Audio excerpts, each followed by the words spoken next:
নিজেই চলতে পারে না সঠিক পথে, তার পেছনে জাতিকে কি শিক্ষা দেবে? কথা বলেন ঠিক কিনা বলেন? আমার দেশে হক্কানি পীর যেমন আছে, অনুরূপভাবে আমাদের দেশে এমন ভণ্ড পীর আছে যারা মানুষকে কোরআন সুন্নাহর শিক্ষা দেবে দূরের কথা, কোরআন সুন্নাহর সঠিক ব্যাখ্যা সেই নিজেও জানে না। আমি কি ভুল বলেছি? এমন পীরও আছে বিশুদ্ধ কোরআন তেলাওয়াত জানে না, হাদিসের ইবারত পড়তে জানে না, হাদিসের মর্ম মানি বুঝে না, মন গড়া কথাবার্তা বলে, মন গড়া ব্যাখ্যা করে। এইরকম লোক এই সমাজে আছে না নাই? এখন আপনি বলেন, তার নিজের হাতে টর্চ লাইট নাই, মুরিদ যদি এই পীরের রশি ধরে, কি জান্নাতের দিকে যাবে নাকি জাহান্নামের দিকে যাবে? জাহান্নামের দিকে যাবে। এই জন্য কোরআন সুন্নাহ হচ্ছে মানদণ্ড। কোরআন সুন্নাহর মানদণ্ডে যিনি উত্তীর্ণ হতে পেরেছেন তার হাতে টর্চ লাইট আছে, তিনি আপনাকে সঠিক গন্তব্যে পৌঁছে দিতে পারবেন। সুতরাং যার হাতে কোরআন সুন্নাহর লাইট নাই, কোরআন সুন্নাহর প্রকৃত ইলম নাই, তাকে মানদণ্ড মানার কোনো সুযোগও ইসলামে নাই। দেখেন, আমাদের মধ্যে এমন আসাবিয়াত গালেব, এই দেশের মানুষেরা এমন যে পীর যদি জাহান্নামে যায় আমিও জাহান্নামে যেতে প্রস্তুত। এই লোক আছে না নাই সমাজে? এমন অন্ধ, পীর কুফুরি করলেও ঠিক আছে, পীর বাতিল করলেও ঠিক আছে, হক বললেও ঠিক, ব্যাঠিক বললেও ঠিক। এটাকে বলা হয় কোরআনের ভাষায় ইত্তাখাযু আহবারহুম ওয়া রুহবানাহুম আরবাবাম মিন দুনিল্লাহ। যে কাজটা করে ইহুদি আর খ্রিস্টানরা ধ্বংস হয়ে গিয়েছিল, কোরআন বলছে ইত্তাখাযু আহবারহুম ওয়া রুহবানাহুম, তারা তাদের ধর্মযাজকদেরকে গ্রহণ করেছিল আরবাবাম মিন দুনিল্লাহ, আল্লাহকে বাদ দিয়া রব বানিয়ে বসেছিল তাদের ধর্মযাজকদেরকে। আমি আল্লাহ কি বলেছি, আমার রাসূলকে বলেছে তা দেখতো না, দেখতো তাদের ধর্মগুরু কি বলেছে। এই কারণে ইহুদি আর খ্রিস্টানরা ধ্বংস হয়ে গিয়েছে। সুতরাং আমরা এখানে যারা আছি, আমাদের জন্য মূল বক্তব্য হচ্ছে কোরআন এবং সুন্নাহর মানদণ্ডে যারা উত্তীর্ণ আমরা তাদেরকেই মান্য করব। আমরা বলি ইনশাআল্লাহ। বলেন না ইনশাআল্লাহ? আত্মশুদ্ধিমূলক কাজ যদি আমাদের না হয়, বাহ্যিক আমল দিয়ে আমাদের কোনো ফায়দা হবে না। আল্লাহর নবী সাল্লাল্লাহু আলাইহি ওয়াসাল্লামের আদর্শ লক্ষ্য করেন। সিরাতের ছোট্ট একটা ঘটনা আপনাদেরকে শোনাই, যে ইহুদিরা নবী করিম সাল্লাল্লাহু আলাইহি ওয়াসাল্লামের জানি দুশমন ছিল। আল্লাহর নবীর মনের মধ্যে তাদের প্রতি এত বেশি দরদ ছিল, আহারে এই লোকটা যদি ঈমান না নিয়ে দুনিয়া থেকে বিদায় হয়ে যায় জাহান্নামে হবে।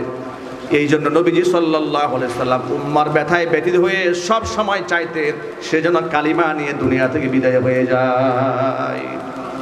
নবীজির ঘরে ঘরে মাঝে মাঝে যাওয়া আসা করতো এক জনৈক ইহুদি, বয়স খুব বেশি না, মধ্যবয়সী। তিনি শুনতে পেলেন, আল্লাহ নবী সাল্লাল্লাহু আলাইহি ওয়াসাল্লাম শুনতে পেলেন তিনি দুরারোগ্য ব্যাধিতে আক্রান্ত, মৃত্যু শয্যায় শায়িত, বিছানায় কাতরাচ্ছে। নবী করিম সাল্লাল্লাহু আলাইহি ওয়াসাল্লাম এই সংবাদ শুনে দৌড়াইয়া তার বাড়িতে গেলেন। তিনি চিন্তা করলেন না, ও তো ইহুদি, ও মরুক আর বাঁচুক এটা আমার দেখার কিচ্ছু যায় আসে না। নবীজি এটা দেখেন নাই যেটা আমরা করি। আমাদের অবস্থা এই হয়েছে, কেউ মনে আঘাত নিয়ে না, কষ্ট নিয়েন না, আমাদের অবস্থা এই হয়েছে যে আমার দলের যদি সে অনুসারী না হয়, সে যদি আমার দলের না হয়, ও কি মরল না বাঁচলো না বিপদগ্রস্ত হলো এটা দেখার দরকার নাই। এই আদর্শ, এই বাস্তবতা এই বাংলাদেশে আছে না নাই? আপনারা সত্য হলে সত্য বলবেন, মিথ্যা হলে মিথ্যা বলবেন। এই আসাবিয়াত, এই স্বজনপ্রীতি এই দেশে এমনভাবে দাঁড়িয়েছে, যদি আমার পীরের মুরিদ না হয়, সে যত হক্কানি হোক না কেন আর যত বিপদেই সে পড়ুক না কেন, এলাও হবে না। কথা বলেন ঠিক কিনা বলেন? কিংবা আমার রাজনৈতিক দলের লোক, আমার রাজনীতির বাহিরে সে যত বড় নামাজি হোক আর যত বড় আলেম হোক, সে যত বিপদগ্রস্তই হোক না কেন, আমার এটা নিয়ে কোনো মাথা ব্যথা নাই। বাস্তবতা আছে না নাই? আমি রাজনীতি একটা দল করি, ধরেন অবস্থা এই হয়েছে আমাদের আসাবিয়াত, যে আমার রাজনৈতিক নেতা তিনি যদি কুফরিও করেন, তিনি যদি শিরকিও করেন, তার বিরুদ্ধে কেউ যদি একটা শব্দ করে তাহলে তার 14 গোষ্ঠী উদ্ধার করার জন্য আমি পাগল হয়ে যাব। কথা বলেন ঠিক কিনা? এবং এই কাজটা করেন খুব ইমানি দায়িত্ব নিয়া। মনে করেন আমি খুব ইমানি দায়িত্ব পালন করছি। ভাই, আপনি ইমানি দায়িত্ব পালন করছেন না, আপনি শাহওয়াতুন নফস, আপনার নিজের নফসের খাহেশ মেটাচ্ছেন, আপনি আল্লাহর জন্য করছেন না। আর আপনার এই আন্দোলন, আপনার এই চিন্তা চেতনা আপনাকে জান্নাতমুখী করবে না, আপনাকে জাহান্নামমুখী করে দেবে। কথা বলতে হবে, ঠিক কিনা? এটা রাসূলের সিরাত নয়, এটা আল্লাহর নবীর আদর্শ নয়। আল্লাহর নবীর আদর্শ কি দেখেন, আল্লাহর হাবিবের আদর্শ হলো ইহুদি অসুস্থ হয়ে গেছি, মুসলমানদের চরম শত্রু ইহুদি। সন্দেহ আছে আপনাদের? কুরআন বলে দিয়েছে লাতাজিদান্না আসাদ্দান্নাসি আদাওয়াতাল লিল্লাযীনা আমানুল ইয়াহুদা ওয়াল্লাযীনা আশরাকু। নবীজি ইমানদারদের জন্য সবচেয়ে ভয়ঙ্কর দুশমন পৃথিবীর দুইটা জাতি। একটা জাতির নাম হচ্ছে ইহুদি, আর একটা জাতির নাম হচ্ছে মুশরিক, যারা আল্লাহর সাথে শরীক স্থাপন করে মূর্তি পূজারি কিংবা অন্যান্য পূজার মাধ্যমে, দেবদেবীর পূজার মাধ্যমে যারা আল্লাহর সাথে শরীক স্থাপন করে, ওই সমস্ত ব্যক্তিরা কোনোদিন মুসলমানদের আপন হতে পারে না। এটা আমার কথা নয়, এই বক্তব্য স্বয়ং আল্লাহ রাব্বুল আমিন দান করেছেন। সুতরাং সিরাতুন নবী সাল্লাল্লাহু আলাইহি ওয়াসাল্লাম মাহফিলের আয়োজক, উদ্যোক্তা, এর সাথে সংশ্লিষ্ট সম্পর্কিত সকল ব্যক্তিদেরকে আল্লাহ মাফ করে দেন, আমিন। অত্র এলাকার সমস্ত মুর্দিগানের কবরে আযাবকে আল্লাহ তাআলা মাফ করে দেন, আমিন। এই মাহফিলটি আল্লাহ তাআলা আমাদের সকলের হেদায়েতের জারিয়া হিসেবে কবুল করুন, আমিন। সিরাতুন নবী সাল্লাল্লাহু আলাইহি ওয়াসাল্লাম, সিরাত মানে হচ্ছে নবী করিম সাল্লাল্লাহু আলাইহি ওয়াসাল্লামের জীবন চরিত। আল্লাহর হাবিব সাল্লাল্লাহু আলাইহি ওয়াসাল্লাম কেমন জীবন যাপন করেছেন, তার লাইফ স্টাইলটা কেমন ছিল, তার দর্শন কি ছিল, তার শিক্ষা কি ছিল, তার আদর্শ কি ছিল। দেখুন, পৃথিবীতে যত আম্বিয়া আলাইহিমুস সালাতু ওয়াস সালাম দুনিয়াতে এসেছিলেন, আল্লাহ পাক কোনো নবীকে গোটা জাতির জন্য নবী হিসেবে পাঠাননি। একমাত্র একজন নবীকে আল্লাহ রাব্বুল আলামিন গোটা জাতির জন্য নবী হিসেবে পাঠিয়েছেন। তিনি হচ্ছেন নবিয়ুনা মুহাম্মদুর রাসূলুল্লাহ সাল্লাল্লাহু আলাইহি ওয়াসাল্লাম। আল্লাহর নবী সাল্লাল্লাহু আলাইহি ওয়াসাল্লামের মাত্র 23 বছরের নবুয়তের জীবনের ব্যাখ্যা বিশ্লেষণ লিখতে লিখতে ঐতিহাসিক এবং মুআররিখগণ সিরাতের কিতাবের হাজার হাজার পৃষ্ঠা, লক্ষ লক্ষ অক্ষর ভরে ফেলেছে। নবী করিম সাল্লাল্লাহু আলাইহি ওয়াসাল্লামের জীবন চরিত লিখে তারা শেষ করতে পারেন না। আল্লাহু আকবার বলেন। আল্লাহু আকবার। কারণ হচ্ছে এই, আয়েশা রাদিয়াল্লাহু তাআলা আনহার ভাষ্য অনুযায়ী খুলুকুহু আল কোরআন, কোরআন যেমন শুরু আছে, বাহ্যিক দৃষ্টিতে শেষ আছে, এর ব্যাখ্যার যেমন শেষ নাই, নবুয়তের মাত্র 23 বছর জীবনে আল্লাহ পাক গোটা উম্মাহকে, গোটা জাতিকে এত সুন্দর জীবন দর্শন উপহার দিয়েছেন। এর এক একটা জীবনের পাঠ নিয়ে, অধ্যায় নিয়ে গবেষণা করতে করতে মানুষ জীবন শেষ করে দিচ্ছে, কিন্তু নবী করিম সাল্লাল্লাহু আলাইহি ওয়াসাল্লামের গোটা জীবনের সমস্ত দিক গবেষণা করে মানুষ শেষ করতে পারছে না। আল্লাহু আকবার বলেন। আমি আজকের এই বৃষ্টিস্নাত অবস্থায় ছোট্ট একটা শিক্ষা আলোচনা করব বর্তমান প্রেক্ষাপটকে কেন্দ্র করে। আমরা এমন একটা ধর্ম পেয়েছি, আমাদের ধর্মের শিক্ষক হচ্ছেন হযরত উলামায়ে কেরাম, ঠিক কিনা বলেন? আমাদের ধর্মের শিক্ষক কারা? উলামায়ে কেরাম হচ্ছেন তারা শিক্ষক, ওয়ারাসাতুল আম্বিয়া, নবীগণের ওয়ারিস। তাদের কাছ থেকে উম্মাহ কোরআন সুন্নাহর আদর্শ গ্রহণ করে। নবী করিম সাল্লাল্লাহু আলাইহি ওয়াসাল্লামকে পৃথিবীর শ্রেষ্ঠ চরিত্রের আধার বলা হয়, যার চরিত্রের ব্যাপারে আল্লাহ কোরআনে প্রশংসা করেছেন, কসম করেছেন, ওয়া ইন্নাকা লাআলা খুলুকিন আযীম। হে নবী, আপনি ছোটখাটো চরিত্রের অধিকারী নন, আপনি মহান চরিত্রের অধিকারী। এতটা মহান চরিত্রের অধিকারী আল্লাহর নবী ছিলেন, তিনি জানতে পেরেছিলেন ইহুদিরা তাকে খাদ্যে বিষ মিশিয়ে হত্যা করতে চেয়েছিল। নবী করিম সাল্লাল্লাহু আলাইহি ওয়াসাল্লাম তিনি জেনেছিলেন তাকে জাদু করে 6 মাস পর্যন্ত ইহুদিরা কষ্ট দিয়েছিল। স্বাভাবিক সেন্স আল্লাহর নবী সাল্লাল্লাহু আলাইহি ওয়াসাল্লামের 6 মাস ছিল না, অনেক কষ্ট পেতেন, স্মৃতি থেকে অনেক কথা ভুলে যেতেন অনেক কথা তিনি। কিন্তু তারা কারা করেছে তাদের নাম রাসূল জানতেন। জিবরিল মারফত 6 মাস পরে সূরা ফালাক সূরা নাস নাজিল করে আল্লাহ পাক নবী করিম সাল্লাল্লাহু আলাইহি ওয়াসাল্লামের এই অসুখকে দূর করার ব্যবস্থা করেন। তাকে জানানো হয় কে এই কাজটা করেছে। আল্লাহ নবী সাল্লাল্লাহু আলাইহি ওয়াসাল্লাম তার কাছ থেকে কোনো প্রতিশোধ গ্রহণ করেননি। আমি রাসূলের জীবনের এই ছোট্ট একটা অংশ থেকে আমি আপনাদেরকে এই সবকটা শোনাতে চাই। আল্লাহ পাক যখন মানুষকে ডাকবেন, ইয়া আইয়াতুহান নাফসুল মুতমাইন্না, হে পবিত্র আত্মা, ইয়া আইয়াতুহান নাফসুল মুতমাইন্না, হে পরিতৃপ্ত আত্মা, কলুষিত আত্মা নয়, একেবারে কদর্যপূর্ণ আত্মা নয়, যে আত্মার মধ্যে রিয়া নাই, সুমাত নাই, হিংসা নাই, বিদ্বেষ নাই, অহংবোধ থেকে যারা নিজেদেরকে পরিত্রাণ করেছে, যারা রবের সামনে সেজদা নিয়ে নিজের অহংবোধকে ধ্বংস করেছে, আমিত্বকে মিটিয়ে দিয়েছে, যারা পৃথিবীতে যা করেছে আল্লাহর জন্য করেছে, এমন পবিত্র আত্মাদেরকে ডেকে বলবেন আল্লাহ রাব্বুল আলামিন, ইয়া আইয়াতুহান নাফসুল মুতমাইন্না ইরজিই ইলা রাব্বিকি রাদিয়াতাম মারদিয়া, তুমি তোমার রবের দিকে ফিরে আসো এই অবস্থায় তুমি নিজেও সন্তুষ্ট, তোমার উপরে আল্লাহ পাক সন্তুষ্ট। ফাদখুলি ফি ইবাদি, এরপর তুমি আমার বান্দাদের মধ্যে শামিল হয়ে যাও। ওয়াদখুলি জান্নাতি, এবং জান্নাতের মধ্যে প্রবেশ করো। পরিতৃপ্ত আত্মার মানুষগুলাকে আল্লাহ পাক জান্নাতে ডেকে নেবেন।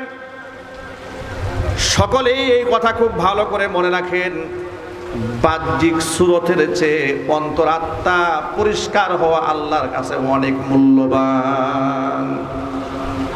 কারণ হচ্ছে আল্লাহর নবী সাল্লাল্লাহু আলাইহি সাল্লাম বলেছেন, ইন্নাল্লাহা লা ইয়ানজুরু ইলা সুওয়ারিকুম, আল্লাহ পাক তোমাদের চেহারার দিকে তাকান না, ওয়ালাকি ইয়ানজুরু ইলা কুলুবিকুম ওয়া আমালিকুম, আল্লাহ পাক দুটো জিনিস দেখেন। একটা হচ্ছে আল্লাহ পাক তোমাদের কলিজা দেখেন, তোমাদের আত্মা দেখেন, আল্লাহ পাক তোমাদের আমল দেখেন। আল্লাহ লেবাস পোশাক দেখেন না। আল্লাহু আকবার বলেন। আল্লাহু আকবার। বাহ্যিক দৃষ্টিতে কে কত বুজুর্গের ভাব ধরতে পেরেছে, কে কতগুলো তাসবির দানা জপেছে, এটা আল্লাহ পাকের কাছে গ্রহণযোগ্য নয়। আল্লাহ পাক দেখেন তার অন্তরের মধ্যে কি আছে। তার কারণ হচ্ছে বাহ্যিক দৃষ্টিতে আমাদের বাংলাদেশ সহ গোটা পৃথিবীতে এমন অনেক ক্ষুধাদ্রোহী আছে, ইসলামের অসংখ্য দুশ্মন আছে। মানুষকে ধোঁকা দিয়ে বোকা বানাবার জন্য অনেক সময় তারা মাথার মধ্যে পট্টি বাঁধেন, মাথার মধ্যে হিজাব পরেন, হাতের মধ্যে তাসবিহ ধারণ করেন। আবার সুযোগ পেলে তারা আলেমদেরকে জেলখানায় বন্দি করে নির্যাতন করেন। সুতরাং বাহ্যিক দৃষ্টিটা এই ক্ষেত্রে খুব বেশি প্রশংসনীয় হওয়ার কোনো কারণ নাই। আবারও এমনও দেখা গেছে একেবারে বিরাট বড় জুব্বা, বিরাট বড় পাগড়ি, বিরাট বড় কুর্তা, দীর্ঘদিন মসজিদে নামাজও পড়িয়েছে, খোঁজখবর নিয়ে দেখা গেল লোকটা মুসলমানের একটা খ্রিস্টান। বাহ্যিক দিকটাই মানুষের একমাত্র বিচার বিশ্লেষণ করার বিষয় নয়। বিদেশে যখন আপনি যাবেন, বিশেষ করে হজ এবং উমরার সফরে, সেখানে দেখতে পাবেন যে আফ্রিকা মহাদেশের কিছু মানুষের পোশাক আশাক, সম্পদশালী ব্যক্তি, কিন্তু পোশাক আশাক দেখলে আপনার কাছে মনে হবে যে এই মাত্র উনি ভিক্ষা টিক্ষা করে আসছে মনে হয়। পোশাক আশাকের কোনো ধরন নাই, চেহারা সুরতের তেমন একটা আকর্ষণ নাই। কিন্তু এমনই একটি জাতিগোষ্ঠীর ভেতর থেকে হযরত বিলাল হাফসি রাদিয়াল্লাহু তাআলা আনহু ছিলেন। হাফসার একজন গোলাম ছিলেন তিনি। এমন একজন ব্যক্তির সম্মান আল্লাহর কাছে এত বেশি হয়ে গেল, আল্লাহর হাবিব বলেছেন বেলাল যখন আজান দেয় সে আজানের আওয়াজ আর সে মহল্লায় পৌঁছে যায়। সুবহানাল্লাহ। ভাবা যায় ফজরের নামাজ পড়ে ইমাম সাহেব মুক্তাদির দিকে রুখ করে বসে না, এটা আল্লাহর নবীর সুন্নাহ। তিনি ফজরে এবং ইশায়, আসরে প্রায় নামাজের সুযোগ পেলেই মুক্তাদির দিকে রুখ করে বসতেন। রাতের বেলায় কোনো স্বপ্ন দেখলে সেই স্বপ্ন সাহাবীদের সামনে বিশ্লেষণ করতেন। আবার সাহাবায়ে কেরাম কেউ স্বপ্ন দেখলে রসুলের কাছে তা শোনাতেন। ফজরের নামাজ শেষ করে আল্লাহর নবী বেলালকে ডেকে বলে, বেলাল তুমি এমন কি আমল করো এমন স্পেশাল আমল তোমার কি আছে? বেলাল রাদিয়াল্লাহু তাআলা আনহু বলছেন, ও আল্লাহর নবী, তেমন স্পেশাল আমল আমার কিছু নাই, আপনি যা বলেন তাই করি। তবে ব্যক্তিগতভাবে একটা আমল করার চেষ্টা করি, সেটা হলো আমার যখন জরুরতের প্রয়োজন হয়, জরুরত সারার পরে আমি ওযু করি, আর ওযু করে আমি কখনো নাপাক থাকি না, ওযু করে তাহিয়াতুল ওযু 2 রাকাত নামাজ আদায় করি। এই আমলটা আমি সব সময় করি। আল্লাহর হাবিব সাল্লাল্লাহু আলাইহি ওয়াসাল্লাম বলেন, বেলাল, আমলটা তুমি ছেড়ে দিও না। গত রজনীতে আমি স্বপ্ন যুগে দেখেছি আমি জান্নাতের মধ্যে হাঁটতেছিলাম, আর আমার সামনে একজন ব্যক্তি হাঁটতেছে, আর আমার সামনে যে হাঁটতেছিল সেই ব্যক্তি আর কেউ নয়, সে হচ্ছে আমার সাহাবী বেলাল। কদ সামি'তু দাফা না'লাইকা ফিল জান্নাহ, হে বেলাল, আমি জান্নাতে তোমার 2 পাদুকার আওয়াজ শুনতে পেয়েছি। আল্লাহু আকবার। সামি'তু দাফা না'লাইক ফিল জান্নাহ, বেহেশতে আমি তোমার পাদুকার আওয়াজ শুনতে পেয়েছি। আল্লাহু আকবার বলে। আপনি পোশাক দিয়া, চেহারা দিয়া আল্লাহর কাছে দামি হতে পারবেন না, আমরা কেউ দামি হতে পারবো না। ইন্না আকরামাকুম ইনদাল্লাহি আতকাকুম, আল্লাহর কাছে সবচেয়ে সম্মানিত ব্যক্তি যার অন্তর যত পরিশুদ্ধ। জোরে কোন সুবহানাল্লাহ। ইসলামটাকে বুঝতে হলে আমাদের কিভাবে বুঝতে হবে? নবী করিম সাল্লাল্লাহু আলাইহি ওয়াসাল্লাম সত্য দ্বীনের মাপকাঠি হিসেবে কোরআন এবং সুন্নাহ আমাদের মাঝে রেখে গেছেন। আল্লাহর হাবিব বলেছেন, ইন্না হাদাল কুরআনা সাবাবুন, কোরআন হচ্ছে এমন একটা রশি, তরফুহু বিআইদিল্লাহি ওয়া তরফুহু বিআইদিকুম। সাহাবীরা শোনো, কোরআন এমন একটা রশি যে রশির এক মাথা আল্লাহর হাতে, আরেক মাথা বান্দা তোমাদের হাতে। আল্লাহু আকবার বলেন তো। আচ্ছা, আপনাদেরকে সহজে বোঝাবার জন্য একটা কথা বলি। ধরুন একজন ব্যক্তি যিনি পথ চেনেন, তিনি সামনে চলছেন, খুব অন্ধকার, ডানে বামে চিপা অনেক গলি আছে, রাস্তা আছে, কিন্তু লাইট না থাকার কারণে পেছনে যারা আছে তাদের কাছে লাইট নাই, আলো না থাকার কারণে তারা যেন বিপদগামী না হয়ে যায়, এই জন্য সবার সামনে যিনি আছেন, যার হাতে টর্চ লাইট আছে, তিনি একটা বুদ্ধি অবলম্বন করলেন। সে বুদ্ধি হচ্ছে এই যে আমি একটা লম্বা রশি নেই, এই রশি আমার হাতে থাকবে আগাটা, আর পুরা রশি লম্বা পেছন পর্যন্ত যত বড় থাকবে, প্রত্যেকটা মানুষ এই রশিগুলাকে ধরে রাখবে। এর দ্বারা কি হবে? রাতের আধারে আমি যেদিকেই যাই না কেন, ডানে বামে ইউটার্ন নিয়ে এদিকে যাই সেদিকে যাই, রশি যতক্ষণ পর্যন্ত ধরে রাখবে, অন্তত পক্ষে সঠিক গন্তব্য পৌঁছার ক্ষেত্রে তার সবার পেছনের ব্যক্তির আর কোনো টেনশন থাকবে না। কথা বলি না, ঠিক কিনা বলেন? সবার আগে যিনি আছেন তিনি যেমন সঠিক গন্তব্যে পৌঁছবেন, সবার পেছনে যিনি আছেন তিনিও যদি কষ্ট করে এই রশিটা একটুখানি ধরে রাখতে পারে, তিনিও সঠিক গন্তব্যে পৌঁছে যাবেন। আল্লাহ নবী সাল্লাল্লাহু আলাইহি সাল্লাম বললেন, এই সঠিক রশিটার নাম হচ্ছে কোরআন। চিল্লায় এখন আল্লাহু আকবার। আল্লাহ নবী বলেন, ইন্না হাদাল কুরআনা সাবাবুন, কোরআন হচ্ছে আমার একটা রশি, তরফুহু বিআইদিল্লাহি ওয়া তরফুহু বিআইদিকুম, এর এক মাথা আল্লাহর হাতে, আরেক মাথা বান্দা তোমাদের হাতে। লাং তাদিল্লু, সত্য পথ থেকে কশ্চিন কালেও তোমরা বিপদগামী হবে না, মানে পথ হারিয়ে ফেলবে না। ওয়ালাং তাহলিকু, তোমরা ধ্বংস হবে না। লাং তাহলিকু ওয়ালাং তাদিল্লু, কশ্চিন কালেও পথ হারাবে না, তোমরা ধ্বংস হবে না। মা তামাসসাকতুম বিহিমা, যতক্ষণ পর্যন্ত রশিটাকে শক্তভাবে আঁকড়ায় ধরে রাখবে। জোরে বলেন সুবহানাল্লাহ। এই জন্য সেই কোরআন, সেই রশিটা আঁকড়ায় ধরার জন্য কোরআন জানার দরকার আছে না নাই? আর একটু জোরে বলেন। এখন কোরআনই যদি আপনি না জানেন তো ধরবেনটা কি? এখন আমার দেশের লোকেরা কোরআন না ধরে, তারা ধরে একটা রশি ধরে, কিন্তু সঠিক রশি না থাকার কারণে, চেইন সঠিকটা না থাকার কারণে অনেক সময় শিক্ষক চিনতে ভুল করে। এমন শিক্ষক ধরে যে শিক্ষক নিজের কাছেই টর্চ লাইট নাই,